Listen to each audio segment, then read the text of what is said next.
ওপেনিংয়ে তানজিদ তামিম এবং সাইফ হাসানি থাকবেন নাকি আসবে কোনো পরিবর্তন? মিডল অর্ডারের জন্য প্রস্তুত তিন ব্যাটার। নিউজিল্যান্ডের বিপক্ষে দীর্ঘ 5 বছর পর টি-20 সিরিজ জিততে ব্যাটিং অর্ডার নিয়ে বড় পরিকল্পনা নিয়ে মাঠে নামছে টিম টাইগার্স। তিন বাঁহাতির সাথে থাকতে পারে সমান সংখ্যক ডানহাতি জেনুইন তারকা, সাথে গভীরতা বাড়াতে আছেন আরও দুজন। সব মিলিয়ে নিউজিল্যান্ডের বিপক্ষে তৃতীয় ম্যাচে কেমন হচ্ছে টাইগারদের ব্যাটিং অর্ডার, বাকিটা রিপোর্ট। 2021 সালে নিউজিল্যান্ডের বিপক্ষে যখন বাংলাদেশ টি-20 সিরিজ জিতেছিল তখন অধিনায়ক ছিলেন মাহমুদুল্লাহ রিয়াদ। সময়ের বদলে 5 বছর পর সেই নতুন করে আবারও ব্ল্যাক ক্যাপসদের হারিয়ে ট্রফি নিজেদের করার মঞ্চে দাঁড়িয়ে অধিনায়ক লিটন কুমার দাস। সময়ের এই বিবর্তনে পরিবর্তন এসেছে বাংলাদেশের ব্যাটিং অর্ডারেও। তেমনি তৃতীয় ম্যাচ অর্থাৎ অঘোষিত ফাইনালে এবার শক্তিশালী এবং বেশ গভীর ব্যাটিং অর্ডার নিয়েই মাঠে নামছে টিম টাইগার্স। যদিও প্রশ্ন আছে ওপেনিং পজিশন নিয়ে। ব্যাট হাতে ওডিআই সিরিজের মতোই প্রথম টি-20তে ব্যর্থ ছিলেন দুই তারকা সাইফ হাসান এবং তানজিদ তামিম। বিশেষ করে গেল এশিয়া কাপে দুর্দান্ত পারফরমেন্স করা সাইফ বিপিএল এর পর থেকে এখনো কোনো মনে রাখার মতো ইনিংস উপহার দিতে পারেননি।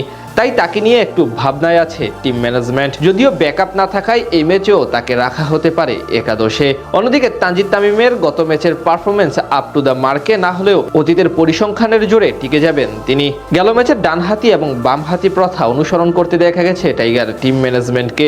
এই যেমন ওপেনিংয়ে তামিম এবং সাইফ দুজন ভিন্ন ধাঁচের ব্যাটার ছিলেন। একইভাবে বামহাতি তামিম যখন ব্যাট করছিলেন তখন ইমনকে না পাঠিয়ে মাঠে নেমেছেন ডানহাতি লিটন। আবার তিনি বিদায় নেওয়ার পর এসেছেন হৃদয়। একইভাবে তামিম আউট হওয়ার পর পাঠানো হয় আরেক বামহাতি ইমনকে। সেখান থেকে এটা এখন অনুমেয় করা যায় যে এই ম্যাচে যদি তানজিদ তামিম আগে আউট হয় তাহলে ইমনকে পাঠানো হতে পারে 3 নম্বর পজিশনে। যদিও সবশেষ ম্যাচে 5-এ নেমে দারুণ খেলেছিলেন এই ব্যাটার, সেক্ষেত্রে ইমনকে 5-এ খেলানোই বুদ্ধিমানের কাজ হতে পারে। তাছাড়া 3 নম্বর পজিশনে অধিনায়ক লিটন দাসও একটি কার্যকারী ইনিংস উপহার দিয়ে গিয়েছিলেন। 4 নম্বর পজিশনটা অবশ্য তাওহিদ হৃদয়কেই দেওয়া উচিত। গত ম্যাচে এখানে নেমে দুর্দান্ত এক অর্ধশতকের দেখা পান তিনি, হয়েছিলেন ম্যাচ জয়ের নায়ক। ফিনিশার হিসেবে থাকবেন সবশেষ ম্যাচের আরেক হিরো শামীম হোসেন পাটোয়ারি। কিউই বোলারদের বিপক্ষে 3টি 4 ও 2টি ছক্কার সাহায্যে মাত্র 13 বলে 31 রানের কেমিউ ইনিংস খেলে ম্যাচ জয়ে প্রত্যক্ষ ভূমিকা রাখেন পাটোয়ারি। তাই সিরিজ জয়ের ক্ষেত্রেও তার কাছ থেকে ভালো কিছু প্রত্যাশা করছে বাংলাদেশ